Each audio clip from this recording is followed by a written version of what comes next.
Good afternoon and welcome back to Downing Street for the daily coronavirus briefing.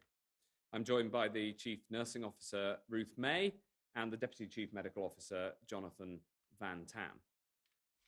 Our plan is to protect life and to protect the NHS, both by slowing the spread of this virus to flatten the curve and by ensuring that the NHS always has more capacity to provide the critical care for those in need. Now, this is a national effort, and every single person in this country can play their part in this plan. This Easter will be another test of the nation's resolve.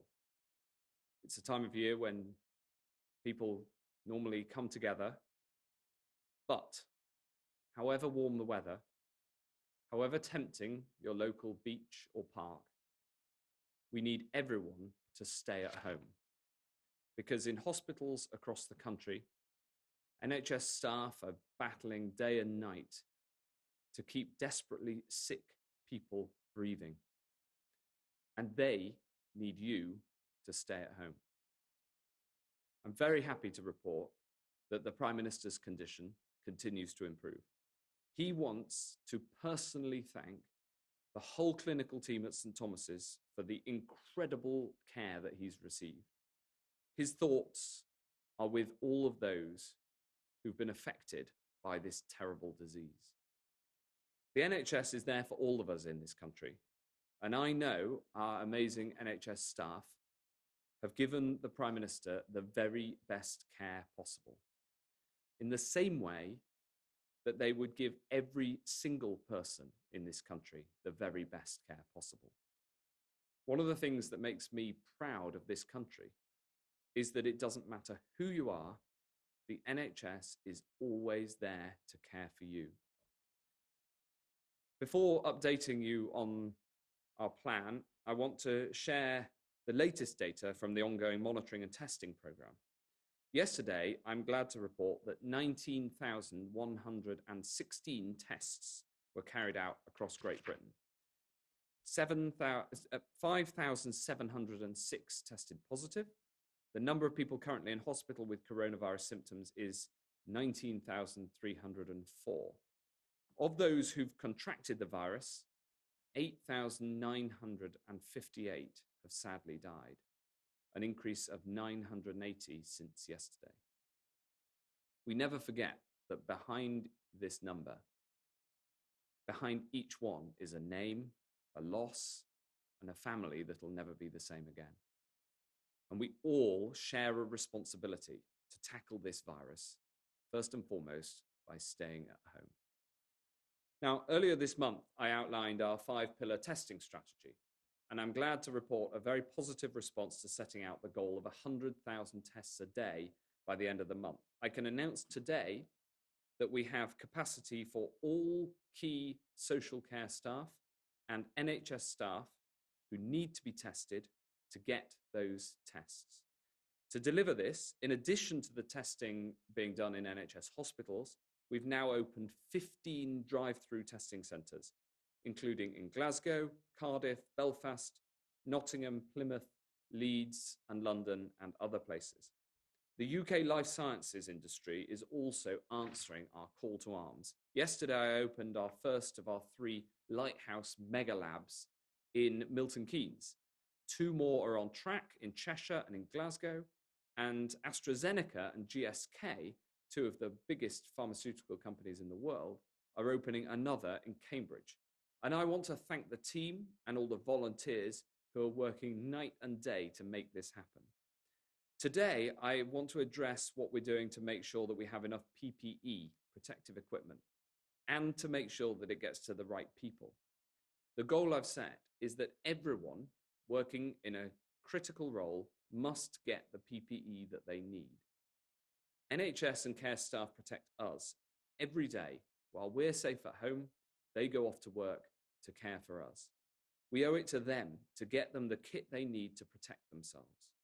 I want to be frank about the challenges our plan is designed to overcome. First, there is a huge international demand for PPE and a global squeeze on supply. Compounding this, some countries have placed export bans and other restrictions on PPE as they look to secure their domestic needs. Next, there's high demand for PPE from within the UK. So everyone should use this equipment, use the equipment they clinically need in line with the guidelines, no more and no less. Then, of course, there's the challenge of distribution. The sheer quantity and type of PPE needed has radically changed because of coronavirus. Many parts of the NHS and social care have never had to rely on weekly PPE deliveries before. In normal times, the NHS supply chain for protective equipment supplies 233 hospital trusts. Right now, 58,000 separate health and care providers need PPE. So we've had to create a whole new logistics network, essentially from scratch. All of these challenges around supply, around usage and distribution are being overcome. And I want to take a moment to set out in detail how. Today we're publishing our PPE plan. It has 3 strands. Strand 1 is about guidance, being clear who needs PPE, when they need it, and who does not. There's enough PPE to go round, but only if it's used in line with our guidance. We need everyone to treat PPE like the precious resource that it is. That means only using it when there's a clinical need and not using more than is needed. Last week, following extensive consultation with the Medical Royal Colleges, all 4 UK governments published updated guidance for what PPE to use in what circumstances. The new guidance included the clinical advice that many items of PPE can be used for a whole session, not be changed after treating each individual patient. Everyone is still protected, but there's enough PPE to go round. The guidance is also clear where PPE is not needed. Because outside of health and social care, in most circumstances, the best way to protect yourself and to protect others is to regularly wash your hands and wherever possible to keep at least 2 meters between you and other people when you leave your house. And of course, the most important way to protect yourself is to stay at home, because a front door is better than any face mask. The second strand of our PPE plan is about distribution, making sure that anyone who needs PPE can get it and at the right time. This is a Herculean logistical effort. We've brought together the NHS, private industry, and the army, in fact, the armed forces, to create a giant PPE distribution network on an unprecedented scale. That network is now delivering daily to our frontline heroes, quite literally. Since the start of the outbreak, we've now delivered over 742 million pieces of PPE to the front line. This includes 161 million masks, 127 million aprons, 1 million gowns, and 345 million pairs of gloves. These have reached hospitals, ambulance trusts, GP settings, social care, hospices, and community pharmacies. We've also set up a 24/7 hotline for any providers experiencing supply problems. And crucially, every NHS hospital has received a delivery of critical PPE once every 72 hours, and over the next week, we're making that daily. This week, we've arranged a priority drop of 30 million items of PPE to the local resilience forums. The LRFs are in turn delivering to social care and others according to local need. And in the coming weeks, we'll be scaling up our PPE delivery systems still further. I can announce that over the next 3 weeks, we're rolling out an online portal, allowing primary care and social care a system so that they can request PPE from a central inventory. And this will mean that we can track demand in real time and deliver according to need. This Herculean effort of enormous operational complexity to get the right piece of equipment to the right person at the right moment, I pay tribute to the enormous efforts of all those who are making it happen. We will do everything we possibly can to keep improving this, but I want to take a moment also to say thank you to all those involved. The third strand is about the future supply, which is making sure that we've got enough PPE to see us through the crisis. We're using up PPE on an unprecedented scale. So we're constantly buying more from abroad and now making it at home. Our PPE sourcing unit is securing new supply lines from across the world, ensuring that what we buy meets rigorous standards. And this includes teams from the Foreign Office, the Department for International Trade, out in the Far East especially, buying directly from manufacturers, and teams in Whitehall focused on rapid freight operations to get it here. We've published the standards that we'll buy against, along with our global shopping list. And it's also about ramping up domestic production as well. Going into the crisis, we did not have a major domestic PPE manufacturing industry. So, like with ventilators and with testing, we're creating one. Many businesses have generously come forward with offers to turn over their production lines as part of this national effort. In particular, I want to thank Burberry with their offers of gowns, Rolls-Royce and McLaren, who are creating visors, Ineos and Diageo, who are producing hand sanitizer. We're talking to many others, and we want more to step up to the plate. So if you've got production facilities and you can meet our published technical specifications, we want to hear from you so that we can make this kit here in Britain that'll keep people safe. This is our comprehensive PPE plan to protect the people who protect us, to make sure they have the kit they need to do their job safely and with confidence. But I want to finish by saying this. Even if you're not directly involved in the NHS, in the PPE supply chain, in testing, or as a key worker, there is something that every one of us can do to play your part in the national effort. Stay at home. Because spreading the virus today risks lives tomorrow. And it increases pressure on those who work in the NHS. Do it for them. Do it for the people who you love. The more we all follow the rules, the faster we can lift these restrictions and get back towards normal life. Thank you to all those of you who are already doing your bit as part of our national effort. Stay well, stay at home, protect the NHS, and save lives. I'm now going to hand over to Chief Nursing Officer Ruth May. Thank you very much, Secretary of State. First, I'd like to offer my personal wishes to the Prime Minister in his speedy recovery. But this bank holiday is like no other that I can remember. At Easter, we're normally looking forward to catching up with friends, seeing our families from across our country. But at the moment, we're asking you to stay home. It's not possible to do that this year, and I know that is difficult. Staying at home is saving lives. The actions that you take this weekend will have consequences. By staying at home, you will help us. I want you to remember the sacrifices that others are making. The nurses, the doctors, the physios, the HCAs, the countless many others are not at home this weekend because they're working in our hospital, in a social care setting, saving patients' lives.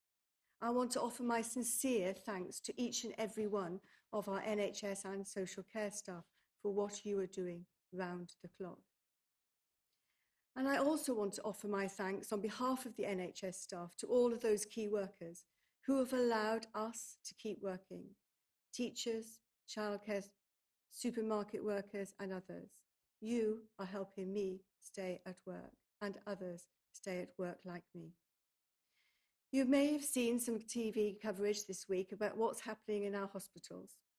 Dedicated, skilled, professional NHS staff calmly dealing with the mounting numbers of patients with coronavirus. They are frank about the toll it takes, both physical and emotional. And of course, nurses, healthcare assistants, midwives and other NHS staff are now among the victims of this coronavirus. Some have lost their lives. The loss of our own, however they have contracted the virus, is heartbreaking. The NHS is a family and we feel their loss deeply. I'd like to offer my sincere condolences to the family, the friends and the colleagues of every member of NHS staff who have died in the recent weeks. Every single person in this country can help our nurses and our NHS staff. You can keep yourselves and others safe and out of our hospitals by staying home. We freed up more than 30,000 beds, the equivalent of 50 district general hospitals in the past few weeks, and that's before opening the extraordinary NHS Nightingale Hospital in East London. And I'm pleased to announce today that alongside the new hospitals in Birmingham, Manchester, Harrogate and Bristol, I can confirm that Sunderland and Exeter will soon see Nightingale hospitals in their communities too.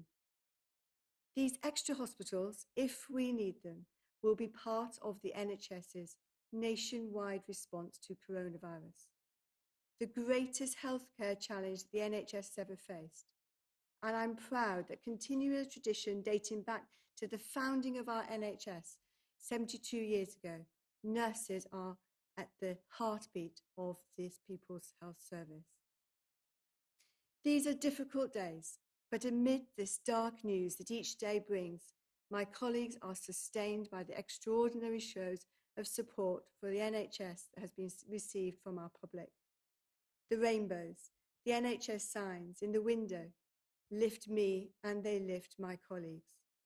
I'd never thought to see people across this country clapping and showing your thanks every Thursday. It means a great deal to me and my colleagues, more than I can say. But there is one thing. There is no doubt that the single greatest thing you can do to say thank you to our NHS and social care staff is for people to follow the advice. This is a long weekend. We need you to stay at home and stay safe. Thank you. I'll now ask Professor Van Tam to take us through the slides and the data that we publish every day. Thank you, Secretary of State. May I have the next slide, please? Okay, so you'll recall that 1 week ago, I presented some data to you on transport use and how that had changed over time as the public had followed our social distancing advice. And I'm pleased to report to you today, you can see on the slide, that in the week that has passed since I last stood at this podium, the trend has continued that use of various forms of public transport have all stayed at low levels. I can't tell you how important it is that you just keep going with this. This is not over. When I move on to the next slide, you'll see it's not over. We have to keep pushing as a nation to maintain our social distancing. We have to take the pain now to make the gain in a few weeks' time. Next slide, please. So this is a slide which shows you from the 16th of March on the left through to the 10th of April on the right, new UK cases. And these are based on the day on which the laboratory test was completed.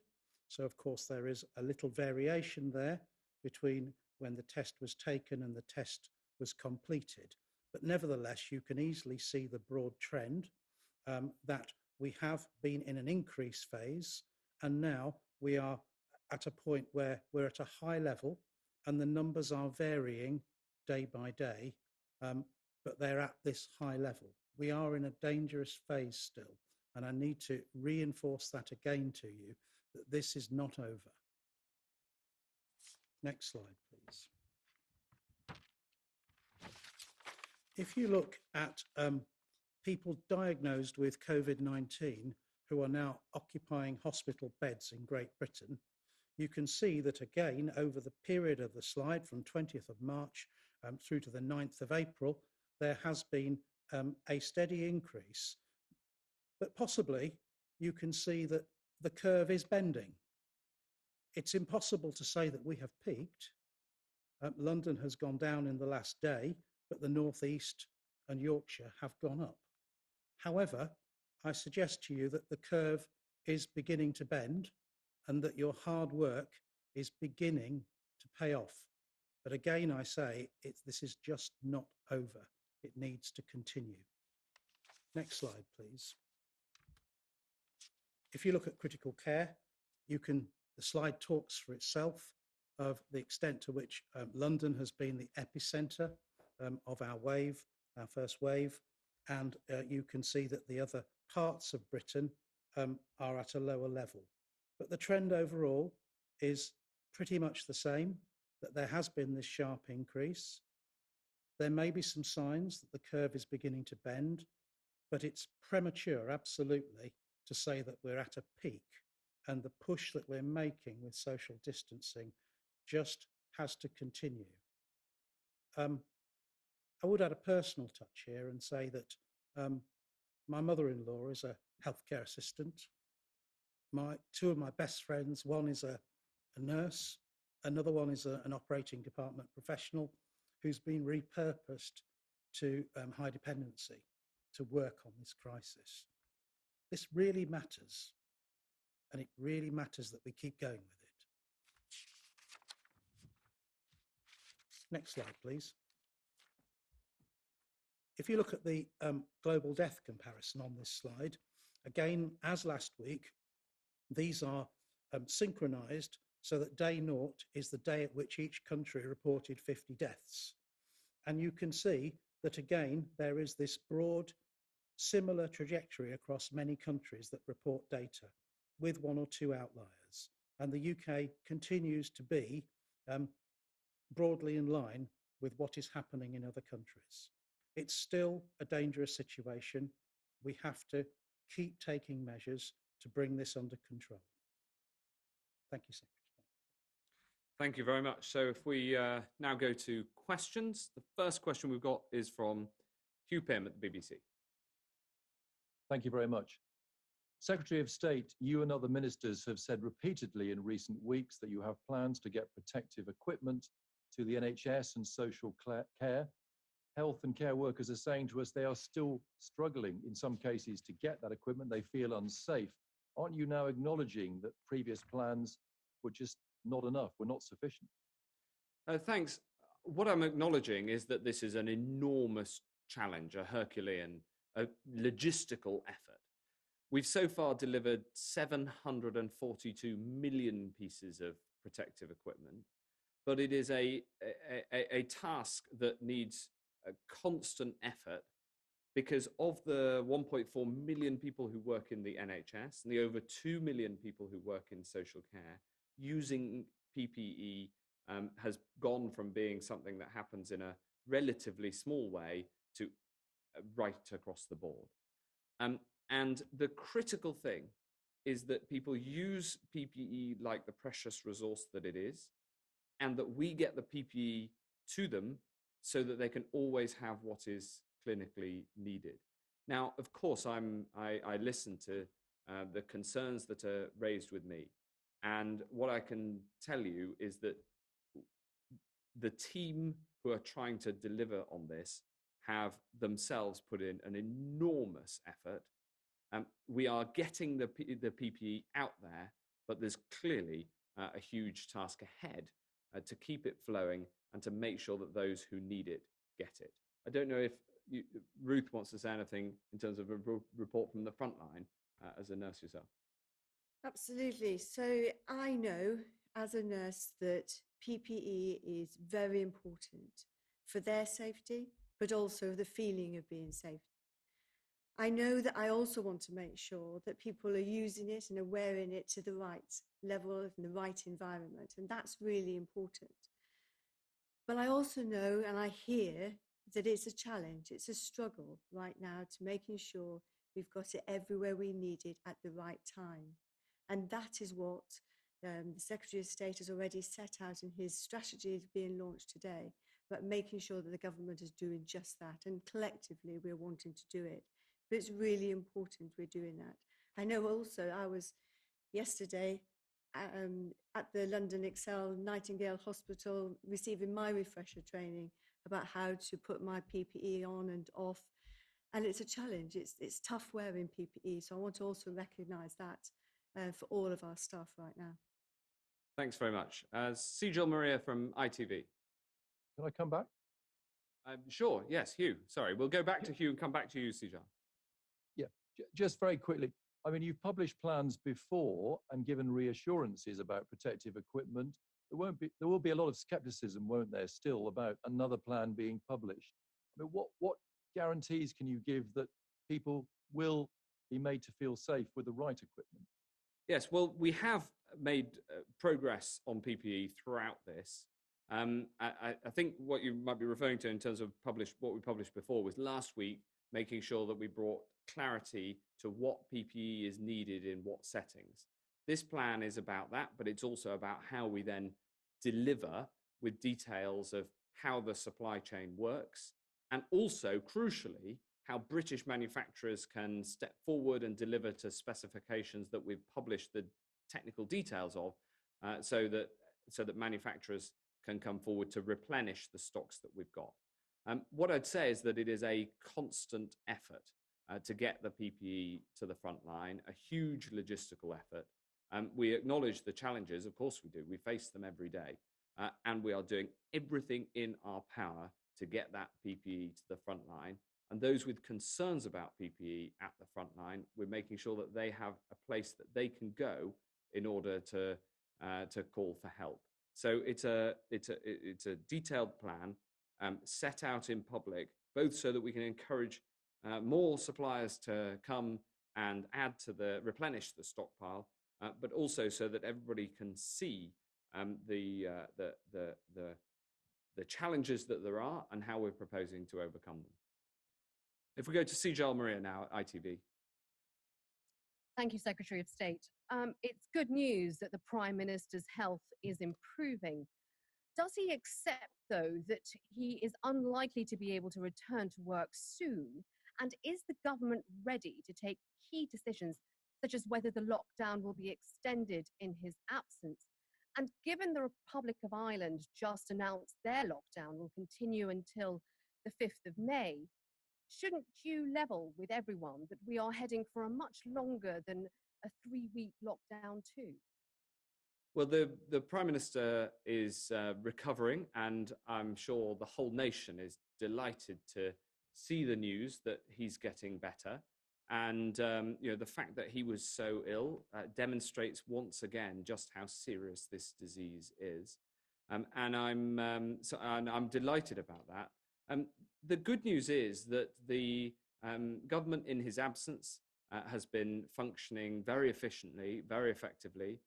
The Foreign Secretary yesterday made clear that we don't have enough information yet to be able to make any changes to the social distancing arrangements, and that SAGE will meet next week and they will look at the data then. The way that we make that decision has been set out very clearly and is functioning very well. I think the Foreign Secretary is doing an excellent job in chairing the committee that makes these decisions in the Prime Minister's absence. But that is within the context of a strategy that the Prime Minister very clearly set out, and that we're working through, and we're able to get on with the day-to-day things like publishing today's PPE plan and do the things that are needed whilst the Prime Minister recovers. Thanks very much. Ben Kentish from LBC. Thank you, Health Secretary. Many people around the country, many LBC listeners are asking why the UK is continuing to allow people to enter the country from virus hotspots and planes to land without the people on those planes even being tested or asked to quarantine. Isn't there a real risk that once we do pass the peak, all the efforts that we've made to reduce the number of cases risk being undermined by people continuing to enter the country unchecked from other countries where the number of cases is still much higher? And what measures will you put in place to stop that? And if I could just ask Professor Van Tam, Health Secretary said there that staying behind your front door is better than any face mask, but other countries are not seeing it, of course, as an either or. Germany this week becoming the latest to say that face masks would be a key part of their exit strategy, a key part of their plan to tackle this virus. The UK risks becoming a bit of an outlier here because the government's position is that there's no real benefit benefit to those masks. Can I just ask what evidence our decision has been based on, and why you think other countries have taken such a different approach if the science does say that masks aren't particularly effective? Thank you. Well, the answer to both questions, Ben, is the same, which is that we follow the science.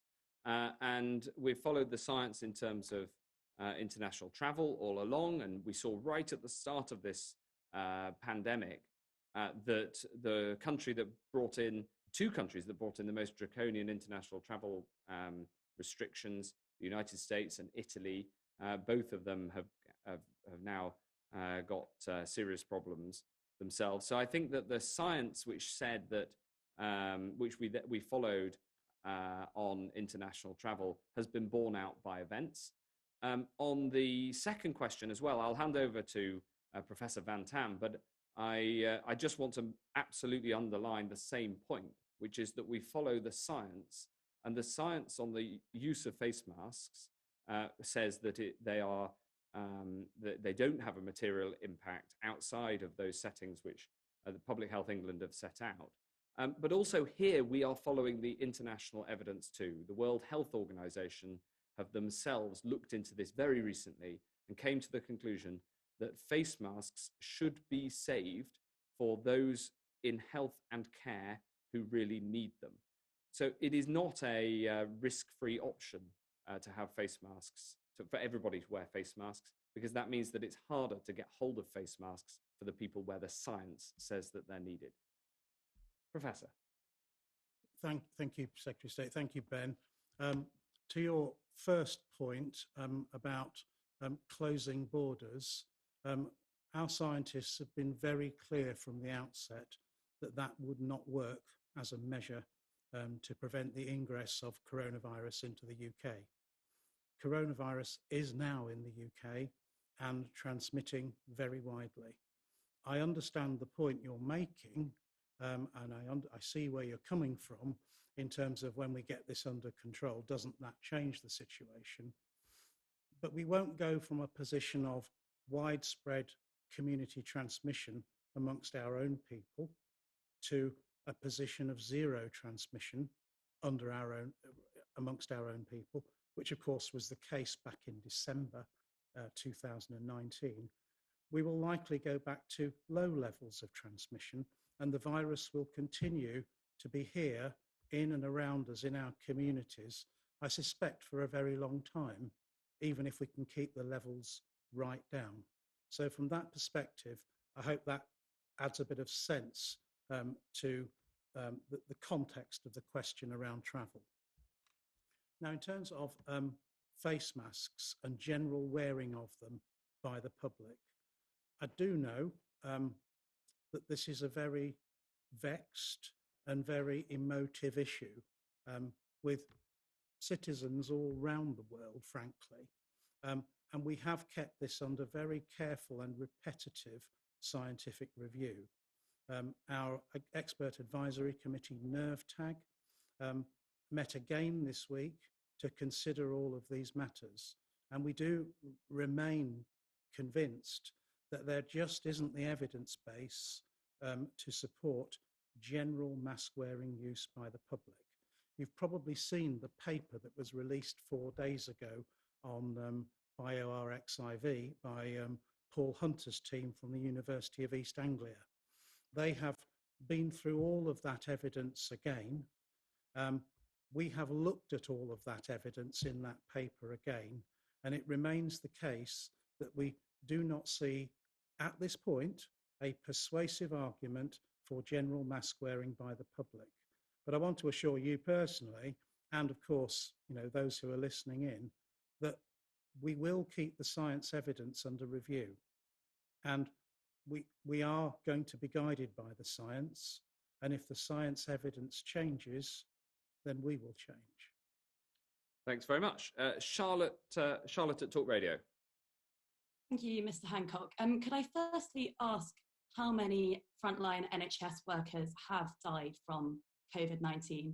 And secondly, could I ask, when a healthcare worker does pass away, has there been some form of investigatory process put in place so that we can learn lessons from what happened to them and make sure it doesn't happen again to their colleagues? Yes, I think this is a question for you, Ruth. Okay, thank you very much. We know that any death due to coronavirus is a tragic one. We also know that a death of one of our workers, one of our family, is, for me, heartbreaking.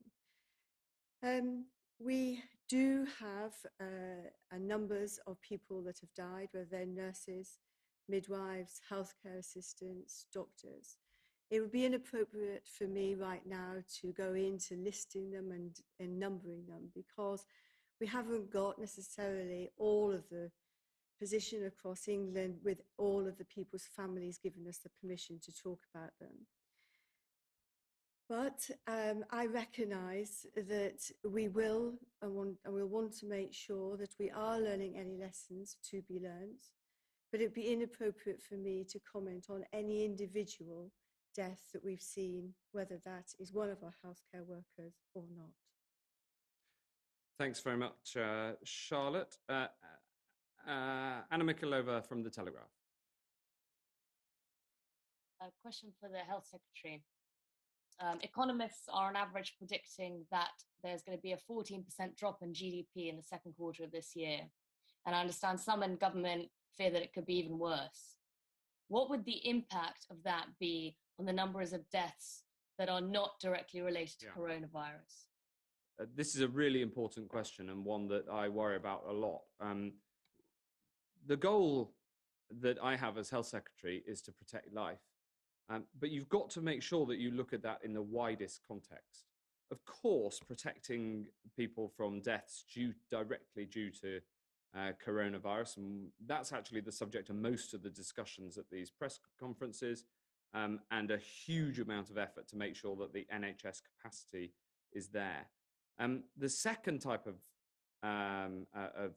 mortality that we protect against is deaths that occur because the NHS is overrun. And I'm very pleased that thus far in this crisis, there is no point at which the NHS has been overrun, and every single person with coronavirus has been able to access the best possible care in the NHS because we've taken the action to expand the NHS, sourced the ventilators, and increase capacity with the Nightingale hospitals to make sure that there is always the capacity there. And that is obviously absolutely top priority, as we repeat at the start of each of these press conferences. The third type of impact is the impact due to delaying NHS activity because we're responding to coronavirus. Some of this you have to delay because, for instance, some treatments for cancer require you to take immunity down to very low levels, which is a dangerous thing to do when there's a very significant virus around. And then the fourth impact on mortality that we consider is the economic impact. Now, we do not yet have an established estimate of the impact of the huge problems in the economy that have been caused, and that impact on itself back onto the health of the nation. But it's a piece of work that I'm working on jointly with the Chancellor to make sure that when we make decisions about the big policy decisions, especially around social distancing, we take into account the entire impact on the health and well-being of everyone in the country, not just on the highly visible impact on the deaths from coronavirus, but right across the board, including indirectly through the economic impact of the crisis. So it's something that I, as a trained economist, I'm very alive to. I work very closely with Rishi on it, and it's something that will be at the heart of our judgments as we make those the decisions in the future. But what's clear is that right now it is too early to make those judgments. And so the position as of this weekend, and the most important message for everybody this weekend, is to stay at home, because that's what saves lives. Did that answer the question? Well, can I just quickly follow up? You say that work is ongoing, and I understand if it is too early to tell what exactly the economic impact will be. but it's been reported today that there is existing government modelling of 150,000 deaths that are unrelated, that could be unrelated to coronavirus, but because of all these other impacts that you've just listed. Does that sound plausible to you as a ballpark? No, I saw that figure in the Telegraph this morning, but it's wrong. It's not part of our internal analysis. When we do that analysis and are in a position that we've got confidence in it, then I'm sure we'll be able to answer the question more directly. But that 150,000 figure is not correct. Tom Newton-Dunn at The Sun. Thank you very much, Health Secretary. Question to the Chief Nursing Officer, if I may first. When you're out and about, you're driving around, you see people flagrantly disregarding social distancing, mucking around in parks. There have been reports of hundreds of house parties being broken up by the police in Manchester. How does that make you feel personally after the very emotive words you just said about your service and the colleagues you've lost? And a question to the Deputy CMO, if I might.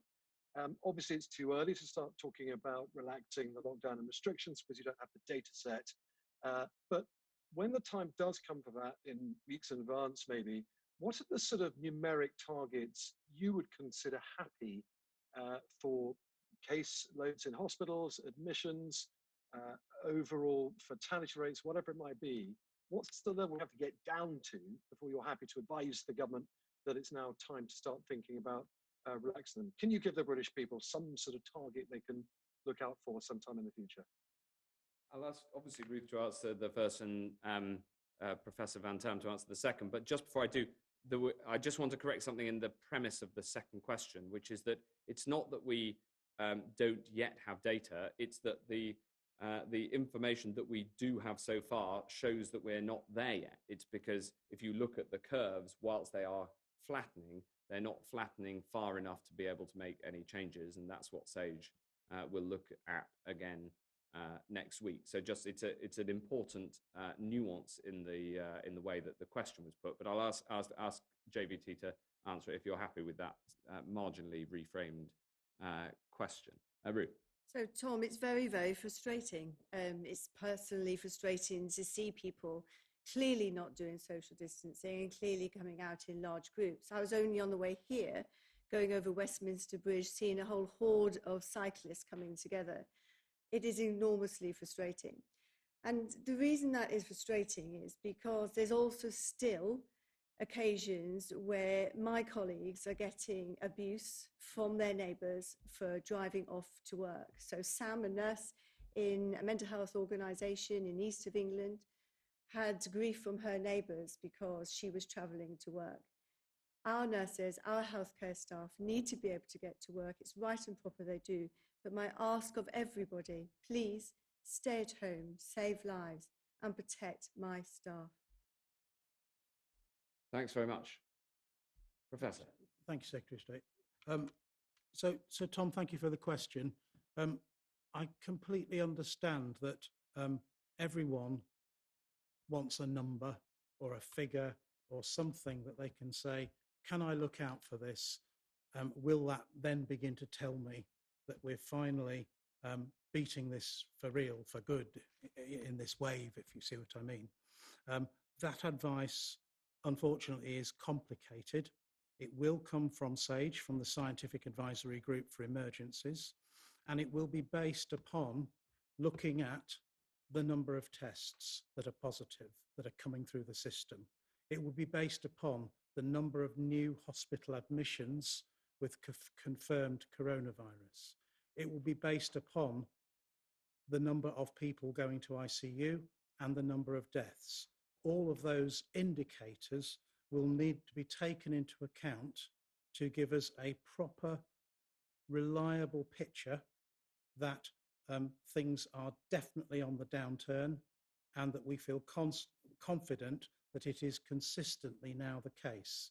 And you've seen on the figures I've shown today with new cases, the figures are kind of bouncing around a bit, and that's entirely normal.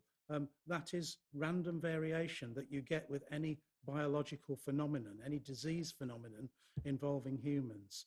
And much as I'm itching to give you one thing you can go on and say, this is the signal that we're looking for, then I just can't. It is just too soon, and it is a more complicated judgment than that, based on a number of indicators. Thank you very much. Does that satisfy you, Tom? Just a very, very quick follow-up. I completely accept Mr. Van Tam's point. Can you, in which case, just define what we mean or what you mean by the peak? Because obviously there's weeks apart from hospital admissions and cases to fatalities. What exactly is the peak, and how do we know when the peak is passed? Right. So in terms of the indicators I've given you, this whole concept is a bit like a hose pipe in your garden with a tap at one end, and when you turn that tap off, water still comes out the hose pipe for a few seconds before it dies down. And so it is with the indicators here. There are people being infected with coronavirus today. They will develop their symptoms at some point over the next 2 weeks. Regrettably, some of them will become ill enough to go into hospital, possibly about 7 days after the onset of their symptoms. And then not all of them will need intensive care, thankfully, only a very small proportion, but they won't all need intensive care the moment they're admitted to hospital. Some will perhaps take a few days before that happens, and that's a further delay. And then those that are unfortunately going to succumb to this disease don't succumb instantly. And again, that takes time for those deaths to show from infections that occurred maybe 2 weeks before that. And so from that perspective, we work all the time with these lag periods, and the peak of each of those indices will be different. And you do need to have a composite understanding of all of them, and to be thoroughly assured that this is now turning down for good in this wave, before you can signal to the government that it's time to think about what happens next on social distancing. Okay, thanks, Tom. Hannah Allotman from BuzzFeed. Hello. Hi. Mr. Hancock, how exactly are you going to get from 19,000 to 100,000 tests by the end of the month if 2 of the 3 mega labs that you set up won't be up and running for another couple of weeks? And what will you do if you don't? And a question for Jonathan Van Tam. Doctors have told us that they're being asked to ration oxygen. What are you doing to ensure not just that oxygen tanks are full, but hospitals have the capacity to deliver those supplies to patients at the rates that they need? Thanks very much. I've set the clear goal of 100,000 tests a day by the end of the month, and I'm pleased that the number now is over 19,000 a day. I was setting out how we've got 4 mega labs coming on stream. The first 3 of those are already got going. It's the Cambridge one that will come on stream at the end of this month. And we also have all of the existing labs within Public Health England and the NHS and some other research institutes that we're using. As I say, this is a part of the national effort. And one of the things that's happened since I announced the goal for the nation as a whole and for the life sciences industry of 100,000 tests a day by the end of the month is we've had a huge number of offers of people who've come to us and said, well, we can turn this facility, which hasn't been a coronavirus testing facility, into a coronavirus testing facility. And facilities that we didn't know about, or equipment that we didn't know about, that they brought to the task. There's the other thing about the mega labs that we're opening is that many of them are staffed by volunteers who are super specialists in exactly what we need. And meeting many of them yesterday, it was incredibly inspiring to see what they're doing, because they know that this is vital for the national effort, and they've brought their skills to us to help everybody get through this, because testing so important. So I've set that goal of 100,000. We're working 24/7 to hit it. Everybody can see the daily trajectory, which has almost doubled since I set it. And we've clearly got a lot of work to do to get to 100,000, but we are on track. The second question was to you, Professor. Yes, thank you, Hannah. Oxygen. This disease is unlike anything I've seen in my almost 3 decades in medicine.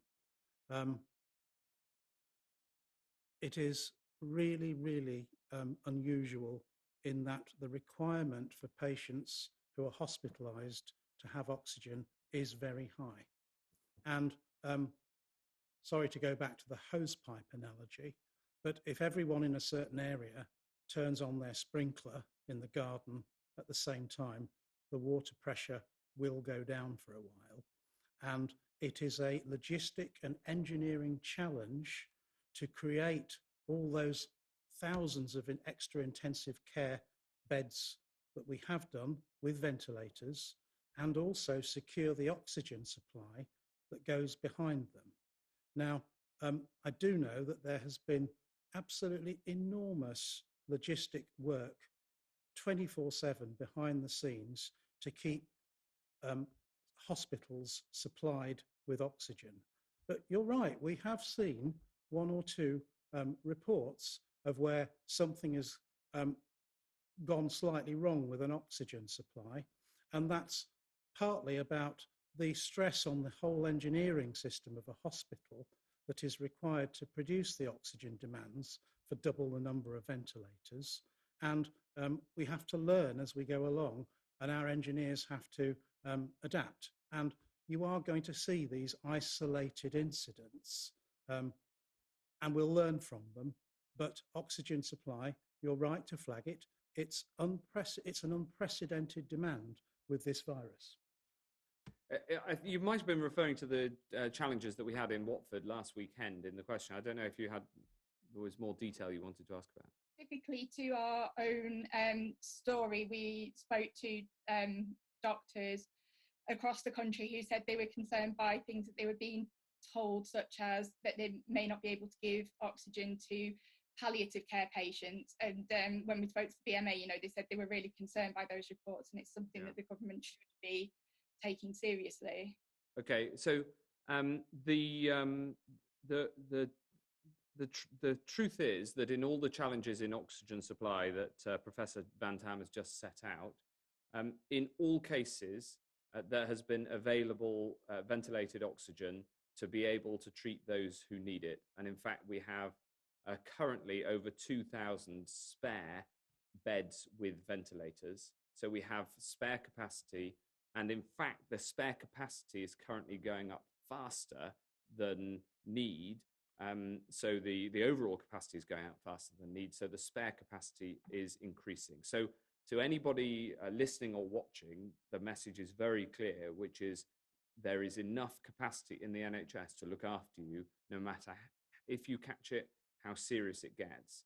But it's very important that we don't allow the spread of the virus to accelerate, because we've got to keep that demand below the levels of supply, even though as we increase supply. On the point about whether an individual patient should be put onto a ventilator, that is a different question. It's not about the capacity, it's not about the availability of beds, it's about a clinical judgment for each and every person. And that should never be made on a blanket basis. It should always be made on the basis of advice of clinicians as to what is in the best interests of the patient. And it's something that came up, I think, last time Ruth and I were on this at this press conference, and we talked about it with respect to do not resuscitate notices, which are a standard part of any healthcare system. But there should be there is no link between the capacity of the NHS and the needs of an individual, because we have, thankfully, so far, in all circumstances, managed to keep the available capacity above the demand curve. And the reason we've been able to do that is because people are following the social distancing advice and staying at home. And if they weren't, that would be a much more of a challenge. So if anybody needs another motivation as to why you should stay at home and follow the social distancing rules, it's precisely because we don't want the concerns that you raised understandably in your question to become the reality across the NHS. I don't know whether you've got anything else to add, Ruth? You're absolutely right, Secretary of State. Clinicians from all sorts of backgrounds are making those decisions all of the time. Even when patients are not in intensive care, people are needing oxygen, and clinicians are doing that day in, day out. They'll make sure that if a patient, a person at home, wherever they are, if they need to have oxygen, clinicians will be needing to do that, and they will. Thanks very much. Dave West from the Health Service Journal. Hi, Dave. Hi there. Firstly, for the Secretary of State, we've heard consistently from yourself and from government about the vital importance of staying at home to relieve pressure on the NHS and to save lives. We've also heard that if you do need to travel to work, you should, if humanly possible, keep going with social distancing measures and stay 2 meters apart from each other. And we've been told since your illness and the Prime Minister's illness that government is conducting its business in a way so as to achieve this as far as humanly possible. Yet we've learned that a number of times in recent days, you've continued to hold meetings yourself in your office with between 10 and 20 senior officials and their assistants, clearly not able to observe those rules of staying 2 meters apart and not working from home. Senior NHS officials dialing into those meetings have expressed senior concerns to us about the example that sets to their staff and the way they will behave, and concerns that they will in turn think that they need to be turning up to work and it's irresponsible not to. So are you going to stop holding those meetings in that way, or do you think that it's impossible for you to meet those rules? And then the question to Ruth or to Jonathan is a follow-up on Anna's about the wider health impact. Although Mr. Hancock said, thankfully, the NHS hasn't been overwhelmed by the demand that's there.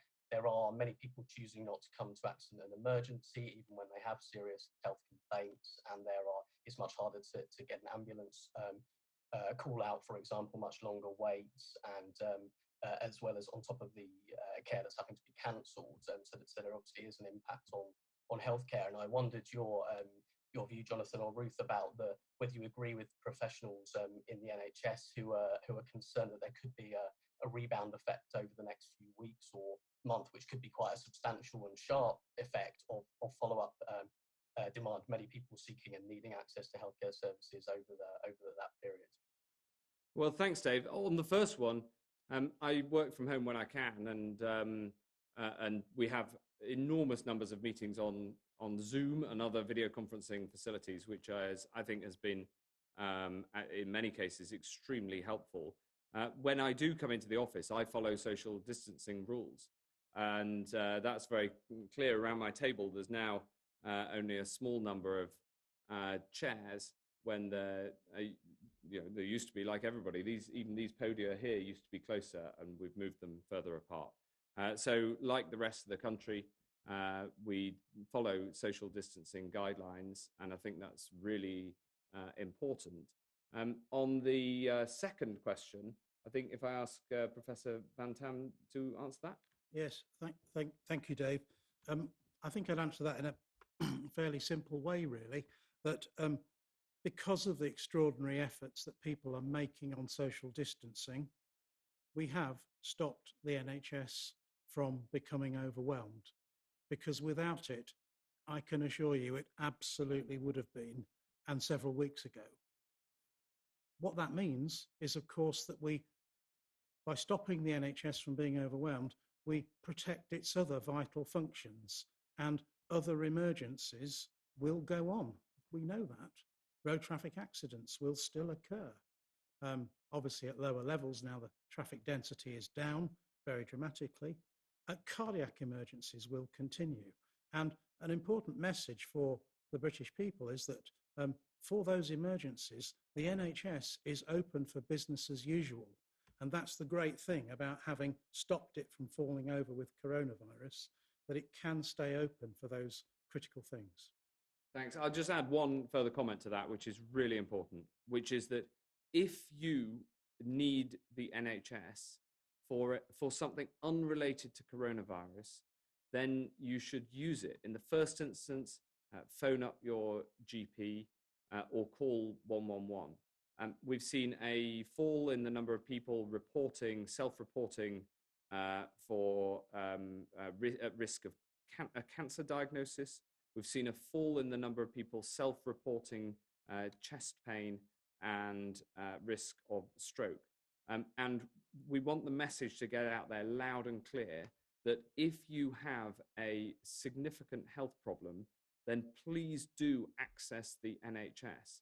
If you're worried about coronavirus, which is entirely understandable, then phone first, either your GP or 111, or of course, if it's urgent, call 999. And because we clearly want people who have other health problems, especially if they are urgent and or life-threatening, to contact the NHS so that they can get the amazing service that the NHS provides to us all.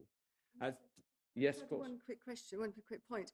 And that's particularly important for women that are pregnant too. We want to make sure that you have the confidence to contact your midwife. If your fetal movements are less than they were, please contact your midwives, because those are really important.